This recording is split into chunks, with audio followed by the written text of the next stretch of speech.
Irmãos, os irmãos que têm vindo pela manhã têm visto que eu tô focado nesses últimos dias sobre a vinda de Jesus, né? Nós estamos nos aproximando celeremente do desfecho dos acontecimentos que estão profetizados na Bíblia. E a vinda de Jesus é a nossa esperança, a nossa expectativa, né? Sabemos que este mundo que nós vivemos tem problemas. E sabemos também que esses problemas só serão resolvidos definitivamente com a vinda de Jesus a este mundo. E acreditamos que essa vinda já está próxima. E aí a palavra de ordem que eu tenho no meu coração nesses dias é que nós devemos nos preparar para o encontro com Jesus, né? Devemos nos preparar para esse encontro. E eu observo lendo os evangelhos que as últimas palavras de Jesus nos evangelhos, elas estavam sempre focadas na sua vinda, né? Tem até um versículo que diz assim, em Lucas capítulo 21, diz assim: quando estas coisas começarem a acontecer, exultai, erguei as vossas cabeças, porque a vossa redenção se aproxima. E nós estamos nesse tempo. Portanto, é necessário que nós nos preparemos para esse encontro com Jesus. E aí hoje eu quero, dentro dessa mesma temática da vinda de Jesus, eu quero refletir numa parábola que está aqui em Mateus capítulo 22. E Jesus contou essa parábola já do final do seu ministério, né? Que geralmente ela é chamada a parábola das bodas, ou a parábola da festa de casamento, ou a parábola da festa de casamento do príncipe, o filho do rei. Aqui é o filho do rei que vai casar, o príncipe, né? Mas eu intitulei mais especificamente essa parábola hoje de as vestes nupciais, né? Porque o cerne do ensinamento moral, espiritual que essa parábola se ocupa são as vestes nupciais, as vestes para participar daquela festa de casamento. Então vamos ler aí alguns versículos. Eu acho que nós vamos ter que ler a parábola toda, né? Vamos ver, para entender, né? Mateus capítulo 21. Então Jesus, tomando a palavra, tornou a falar-lhes em parábolas, dizendo: o reino dos céus é semelhante. Aí eu já quero que os irmãos atentem para essa questão que eu falei de manhã também, que assim, é uma parábola. A parábola é uma comparação, né? E aí nós temos que extrair dessa parábola a lição espiritual que Jesus estava procurando ensinar. Então, o reino dos céus é sobre o reino dos céus, né? O reino dos céus é semelhante a um certo rei que celebrou as bodas do seu filho. É a festa de casamento, né? O casamento do filho do rei.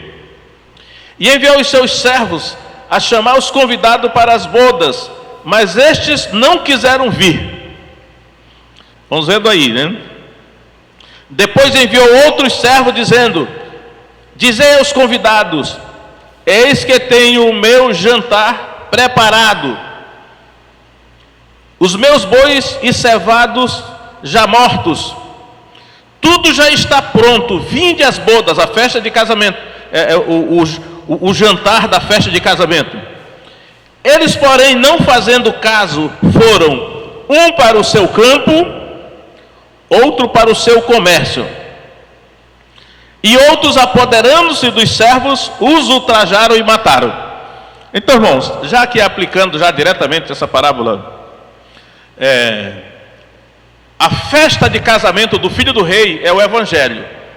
O evangelho é um banquete, né? Outros textos da Bíblia mostram assim: o evangelho é um banquete. Por isso que ele fala aqui, né? Meus bois e cevados já estão mortos. Ou seja, um almoço, é um jantar, é um banquete, uma ceia, onde ele fala aqui de comida, farta comida de bois, né? De ovelhas, está tudo preparado. Só que ele está se referindo ao Evangelho. O Evangelho é uma ceia que Deus preparou, é um banquete que Deus preparou, só que é alimento espiritual, né? O Evangelho é alimento espiritual. Não é para alimentar o nosso corpo aqui, é para alimentar a nossa alma e o nosso espírito, que são a nossa parte espiritual. Então, ele está comparando aí. Só que os servos que foram convidar, eu acredito que havia uma lista de convidados, como normalmente se faz, né? E aí os servos saíram para convidar, não para convidar, mas para chamar, porque a palavra que aparece aqui, eu creio que eles foram à casa daqueles que estavam na lista de convidados. E aí você está convidado, né, para o banquete, a festa de casamento. O filho do rei vai casar. É muito importante para o rei celebrar o casamento do seu filho. Então um grande banquete está preparado. Só que esses que foram convidados, né, e agora estavam sendo chamados, diz aqui que um foi para o seu campo e outro para o seu comércio. Aqui está no meio dos judeus, né? Naquela ocasião os judeus, como não, e outros povos também, o trabalho deles era na agricultura, por isso que eles foram para os seus campos, né? Cultivar a sua agricultura. E outro foi para o seu comércio, porque essa cultura do comércio, ela é muito forte no Oriente Médio, até aqui mesmo, aqui no Acre, tão longe, né? Tem mais árabes, né? Os árabes quase todos são comerciantes, a cultura do comércio, os judeus também. Então eles foram para o seu trabalho normal. E aí, ele diz aqui, ou seja, esses daqui, eles desconsideraram o convite, né? Eles não deram o devido valor àquele convite. Eles tiveram em pouco caso aquele convite. E aí você fica imaginando assim, se você fizesse na sua casa um banquete, e que você gastasse muito dinheiro para toda a comida, bebida, e você fizesse uma lista de convidados, e quando chegasse na hora, aqueles convidados que foram escolhidos a dedo, não valorizassem e não comparecessem, né? Porque é tipo assim, eu tenho algo mais importante para fazer, né? Eu vou para o meu campo, trabalhar na agricultura, o outro disse eu vou para o meu comércio, cuidar do meu negócio. Ainda diz mais assim, e outros, apoderando-se dos servos, os ultrajaram e mataram. Isso aqui, irmãos, literalmente falando, eu diria até assim, está se referindo aos judeus, né? Está se referindo aos judeus. Literalmente, né? Naquele contexto ali, de certa maneira, quando Jesus está falando isso, ele está se referindo aos judeus. Só que, por extensão, essa mensagem se aplica a todo ser humano em qualquer época que recebe o convite do Evangelho e rejeita por não considerar importante, né? Por não valorizar o banquete, quanto custou para Deus, né? E aí, vejam só, né? A gente diz assim, precisamos conhecer a Deus. Nós precisamos conhecer a Deus, porque existe uma caricatura de Deus hoje em dia, né? Em muitos lugares aí o Evangelho que tem sido pregado traça uma caricatura de Deus, mas o verdadeiro perfil de quem é Deus está aqui na Bíblia. E aí eu vou mostrar aqui uma das facetas do caráter de Deus que está aqui no verso 7, diz assim: e o rei, tendo notícia disto, encolerizou-se e enviando seus exércitos, destruiu aqueles homicidas e incendiou a sua cidade. Parece que está descrevendo literalmente aqui a queda de Jerusalém no ano 60, sob o exército romano, o general Tito, filho do imperador Vespasiano, que destruiu Jerusalém após um cerco de 3 anos. E aí, né, um comentarista disse: é impressionante como Deus chama o exército romano de os seus exércitos. Quer dizer, o exército romano era os exércitos de Deus. Foi Deus que enviou os romanos para destruir Jerusalém.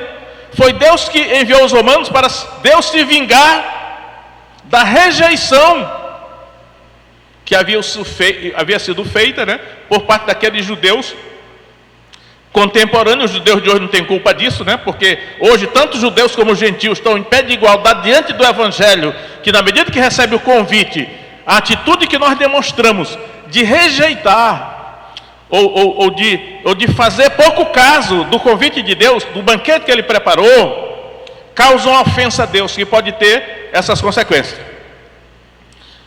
Então, isso está também no Antigo Testamento, né? Ultimamente eu tenho até conversado lá em casa com algumas pessoas dizendo assim: ultimamente eu li o livro do profeta Jeremias só para ver mais uma vez a destruição de Jerusalém no ano de 586 a.C., quando Nabucodonosor, rei da Babilônia, destruiu Jerusalém. O profeta Jeremias estava no pátio da guarda em Jerusalém, quando as tropas dos caldeus, os generais de Nabucodonosor, chegaram a Jerusalém. Também depois de um cerco de 3 anos, eles destruíram Jerusalém, queimaram a cidade a fogo e mataram muita gente, né? Muitos judeus ali. O rei foi penalizado. O rei de Israel, de Judá naquele caso, teve os seus olhos vazados por Nabucodonosor, os seus filhos mortos, as suas esposas tomadas, suas mulheres tomadas. Então o que aconteceu? Em 722 a.C., no reino do norte, em Samaria, que foi tomada pelos assírios, aconteceu em 586 pelos caldeus de Nabucodonosor, no reino de Judá, e aconteceu no ano 70 pelos romanos. Isso é histórico, né? Isso aqui é o caráter histórico do que eu estou falando aqui. Só que os princípios que estão envolvidos na parábola se aplicam hoje, em qualquer tempo e em qualquer lugar. Quando os convidados para essa festa de casamento do filho do rei, eles não valorizam, fazem pouco caso e rejeitam o convite, pode atrair para a sua vida uma consequência dessa. Porque Deus, Ele trata com um ser humano da mesma maneira como Ele trata com uma nação, ou com uma cidade, ou com uma família. Os princípios são o mesmo. A ofensa que é feita a Deus atrai da parte de Deus ira, né? Deus é amor, mas também Ele é justiça, né? É isso aí. Mas eu estou só fazendo aqui a guisa de introdução para os irmãos ver o tipo de parábola. Agora veja na sequência. Verso 8: então diz aos servos. Olha como o rei insiste de mandar os servos chamar os convidados, né? As bodas na verdade estão preparadas, mas os convidados não eram dignos. Eu acredito que todo mundo que está aqui hoje foi convidado para o Evangelho, né? E acredito que aceitaram o convite, por isso que estão aqui dentro. Jesus está falando do reino de Deus, isso é o reino dos céus. Para entrar no reino dos céus, Jesus disse assim: aquele que não nascer de novo não pode ver o reino de Deus. Se aquele que não nascer da água e do Espírito não pode entrar no reino de Deus. No caso aqui, a igreja, né, representa o reino de Deus nessa dispensação. Continuando aqui, verso 10: e depois as saídas dos caminhos, e convidai para as bodas a todos que encontrardes. Agora veja, irmãos, eu quero observar bem os detalhes dessa que Jesus está falando. Ele diz: olha, convidai para as bodas a todos que encontrardes. Ou seja, ele pegou a lista de convidados e jogou fora. Esquece essa lista de convidados, porque os convidados não eram dignos. Agora vocês podem sair e convidar a todos que encontrardes. Isso aqui é o Evangelho. Isso aqui é, na medida em que os judeus rejeitaram o Evangelho, Deus mandou que o Evangelho fosse oferecido para todas as nações, para todo tipo de gente. A todos, né? E depois as saídas dos caminhos, e convidai para as bodas a todos que encontrardes. Agora, observe como os servos obedeceram literalmente ao pé da letra, né? A essa ordem, olha só. E os servos, saindo pelos caminhos, ajuntaram todos quantos encontraram, tanto maus como bons, e a festa nupcial foi cheia de convidados. Irmãos, aqui eu atentei para a seguinte expressão, olha. Como o rei tinha dito, convidai a todos que encontrardes, saindo pelos caminhos, eles obedeceram, eles convidaram-se, olha, tanto maus como bons. Isso aqui é uma lição para nós, irmãos. É para chamar para o reino de Deus, para o evangelho e para a igreja, todo tipo de gente, tanto mal como bom. Como hoje, né? Eu até estou assim, ultimamente, caindo a ficha em algumas coisas, na minha mentalidade sobre a igreja, né? Eu estava falando ali, para somar e para Débora, o seguinte, olha, não adianta se iludir, sucesso é ter muita gente na igreja. Não adianta a gente ficar dando desculpa, não, eu prefiro qualidade em vez de quantidade. Porque aqui está dizendo, olha, e a festa nupcial foi cheia de convidados. Porque os servos convidaram todo mundo mesmo. E aí eu digo aqui, os servos aqui somos todos nós, que convidamos pessoas para vir, para o evangelho, para Jesus, para a igreja. Para que, tem outro texto que diz assim, para que a minha casa se encha. Deus quer casa cheia, podia até ser o tipo dessa mensagem, né? E eu vou mostrar para os irmãos aqui por quê. Então, os servos foram bem sucedidos em convidar essas pessoas, e é de tanto mal como bons.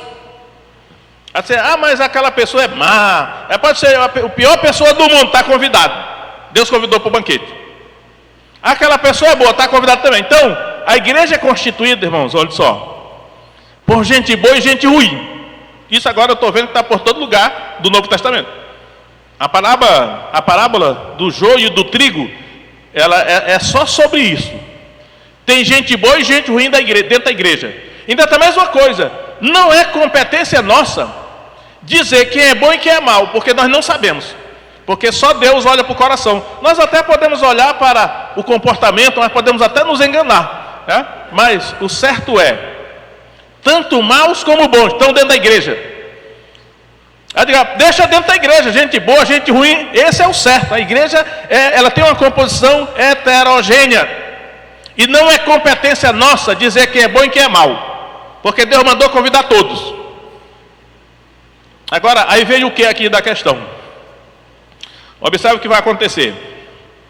Verso 11. E o rei, entrando para ver os convidados, viu ali um homem que não estava trajado com veste de núpcias. Algumas versões assim, veste nupciais. Ou seja, o rei, quando entrou para ver os convidados, ele viu um homem que estava trajado de maneira diferente.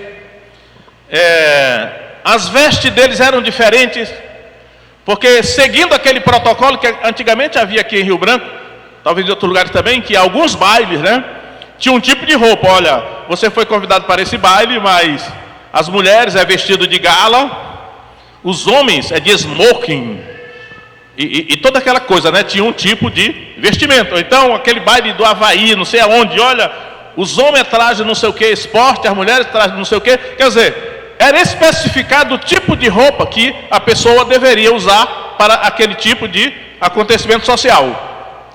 E aqui nessa festa de casamento, nesse banquete de casamento do filho do rei, que eram as bodas do príncipe, né? Havia um tipo de roupa que o protocolo exigia para que a pessoa participasse daquela festa, daquele banquete. Aí vem uma coisa que isso que eu estou querendo mostrar para vocês aqui, olha só. Eu me admiro que os outros convidados que estavam ali não tomaram nenhuma providência para tirar aquele homem que estava com veste diferente do meio. Os servos que tinham convidado aquelas pessoas também não tomaram nenhuma providência para tirar aquele homem que estava vestido de maneira diferente. Não estava com vestes nupciais. Só que o rei, quando ele chegou, o rei foi logo em cima dele. Ó. E o rei, entrando para ver os convidados, viu ali um homem que não estava trajado com veste de núpcias. E disse-lhe: amigo, como entrastes aqui, não tendo veste nupcial? E ele emudeceu. Aí eu fiquei pensando, peraí, o rei não chamou os servos e disse assim: rapaz, vem cá, por que vocês deixaram aquele homem entrar ali com roupa diferente? Ele não fez isso não. É possível que lá naquele jantar, naquele banquete, não tinha ninguém lá na porta conferindo: peraí, você não vai poder entrar porque a sua veste não está adequada, não está de acordo. Não tinha ninguém na porta não.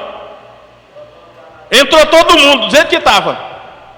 Porque eu acredito que os servos, irmãos, conhecendo o rei, eles disseram assim: olha, o rei mandou chamar todo mundo que encontrar, então vamos chamar. Aí chamaram. Ah, mas aquela pessoa ali não está vestida, não, deixa rolar, não é conosco não, contanto que a casa fique cheia. É de lá, a casa ficou cheia. Só que o rei, quando chegou lá, que ele viu o homem, ele não foi chamar os servos, ele foi em cima do homem: como entrastes aqui sem estar trajado com vestes nupciais? Ou seja, o rei exigiu foi do homem que não estava vestido adequadamente. Mas daqui a pouco nós vamos celebrar a ceia do Senhor, né? Lá no 1 Coríntios 11, 28 diz assim: examine-se, pois, o homem a si mesmo, e assim coma do pão e beba do vinho, né? Do cálice, participe da ceia. Aí eu fiquei pensando assim: rapaz, sabe uma coisa? A responsabilidade desse caso aqui, de saber quem é bom ou quem é mau, quem está trajado adequadamente ou não, não é nossa. Mas é o rei que vai fazer essa inspeção. Irmão, isso aqui aponta para a vinda de Jesus, porque na vinda de Jesus ele vai exatamente fazer isso aqui que esse rei está fazendo. Porque é interessante que essa parábola começa dizendo assim, que Jesus contou uma parábola sobre um rei que celebrou a festa de casamento do seu filho. Mas no final, lá na festa, quem entra na festa de casamento é o rei, não o filho do rei. Mas não importa, o filho do rei é Jesus. E o rei que entrou na festa também é Jesus, porque Jesus tanto é o filho ele é o filho de Deus, né? Ele é o filho do rei, como ele mesmo é rei. Apocalipse 19, onde mostra a vinda de Jesus, diz que na sua coxa estava escrito assim: Rei dos reis e Senhor dos senhores. Então, isso é a vinda de Jesus, que vai acontecer essa inspeção, essa seleção. É Jesus que vai ver quem é que está vestido adequadamente, com vestes nupciais. Eu pergunto aqui para nós aqui todos, né? Se Jesus entrasse por aquela porta ali agora, e ele fosse olhar para cada um de nós aqui,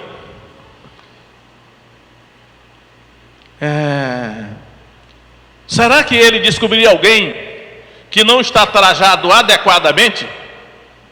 Aqui eu não estou falando de veste física, né? Você vê que ele mandou todo mundo entrar. Mas, como é uma parábola, o significado da vestimenta é uma vestimenta espiritual. Aí eu pergunto aqui para nós: será que todos nós estamos vestidos adequadamente, espiritualmente falando, para esse encontro com o rei, lá dentro da festa de casamento? Observe que eles entraram na festa de casamento. Vocês observam que a parábola das 10 virgens, que é semelhante a isso aqui, só 5 entraram para a festa de casamento, 5 ficaram de fora. Nesse caso aqui, eles já tinham entrado, estavam dentro. Mas mesmo dentro da festa vai ter uma inspeção. E aí eu acho interessante, porque essa parábola termina dizendo assim, olha só. Verso 14: porque muitos são chamados, mas poucos escolhidos. E a palavra chamados, que aparece em vários lugares do Novo Testamento, ela aparece aqui no verso 3, olha só, 22, 3. E enviou os seus servos a chamar os convidados para as bodas. Então os servos foram chamar.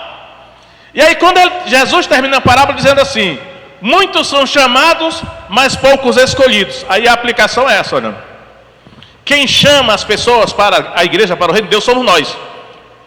Nós, né? No Antigo Testamento eram os profetas. Agora toda a igreja, nós é que chamamos as pessoas para o reino de Deus. O Espírito Santo nos usa para isso. Agora, poucos escolhidos é porque quando Jesus vier, Ele vai escolher.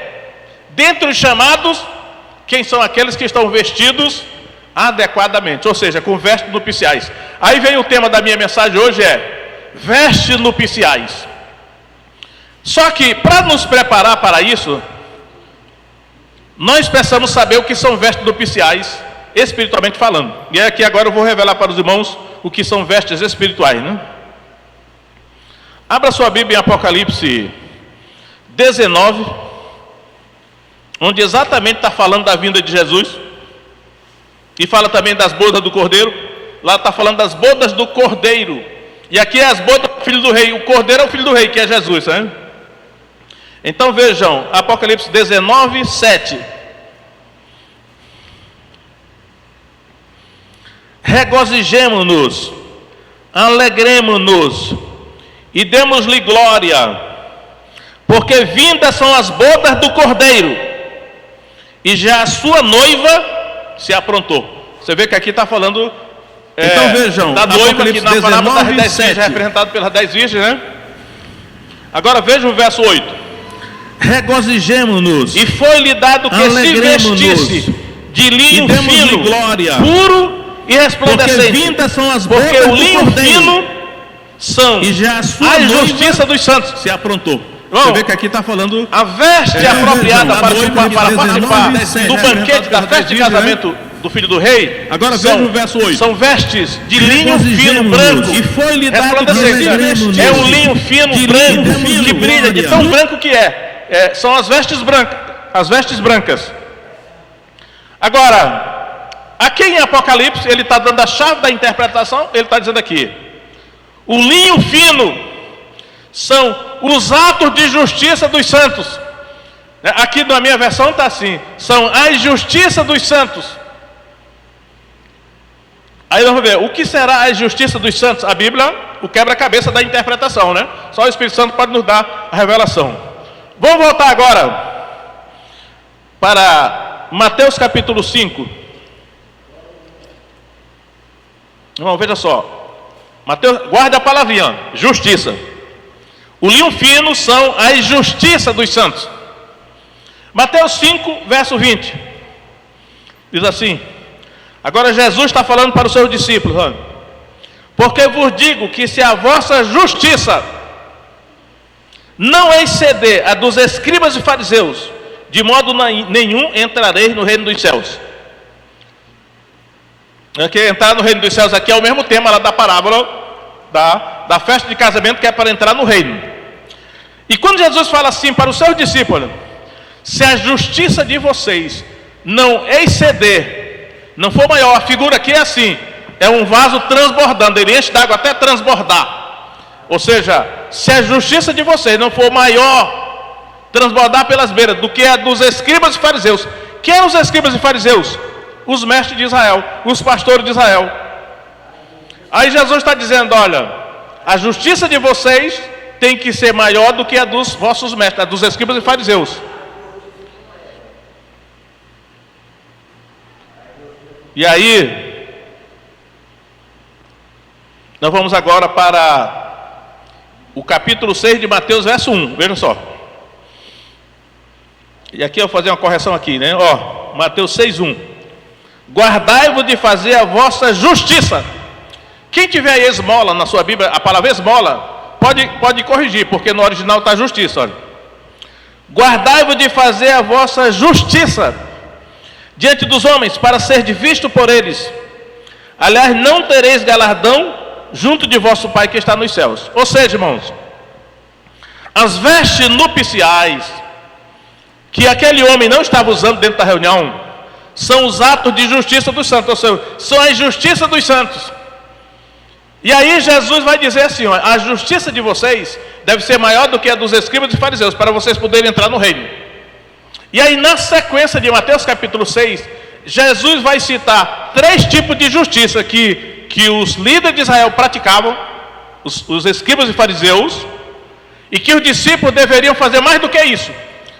Quais eram os 3 tipos de justiça que eles faziam? Esmola, quando deres esmola, primeiro tipo de justiça. Segundo, oração, quando orardes, ou quando orares. E o terceiro tipo de justiça, quando jejuares. Então, esmola, oração particular, né, secreta, e jejum. Esses são 3 tipos de justiça que os fariseus e os escribas praticavam, só que os discípulos deviam fazer mais do que isso para poder entrar no reino. E esse tipo de justiça eram as vestimentas nupciais que aquele homem não estava vestido. Agora, qual é a diferença da justiça dos fariseus e dos escribas para a justiça que Jesus estava exigindo dos seus discípulos? É porque os fariseus faziam essa justiça publicamente para se exibir. Aí Jesus está dizendo, vocês devem fazer essa justiça, esmola, oração e jejum, secretamente. E vosso Pai que vem em secreto vos recompensará, se vocês fizerem secretamente. E aí eu digo aqui, meus irmãos, a conclusão da parábola é essa. As vestimentas nupciais, que aquele homem não estava vestido, e ele foi expulso daquele banquete. Os atos de justiça dos santos, dentre esses, o que Jesus ressaltou foi esmola, ajudar os outros, né? No caso aqui é os irmãos, oração secreta e jejum. Tem que ser feito secretamente, porque ninguém vai ver, mas Deus vai ver e vai recompensar. Então, essa é a dica para nós, a igreja, para nós estarmos trajados de maneira adequada, quando nos encontrarmos com Jesus dentro daquela sala de banquete, que é isso que ele está vindo aí para nos encontrar, né? E aí nós estaremos vestidos com as vestes nupciais, que valerá a nossa aprovação diante dele. Aí nós seremos, dos poucos escolhidos, nós seremos, olha só, muitos são chamados, tem muita gente dentro da igreja, mas quando o rei vier, é ele que vai fazer a escolha. Nós deveremos estar no meio dos escolhidos, porque estaremos vestidos dessa maneira, com essa justiça. Os atos de justiça dos santos são esses aí. Então, vamos fazer uma oração, fique em pé.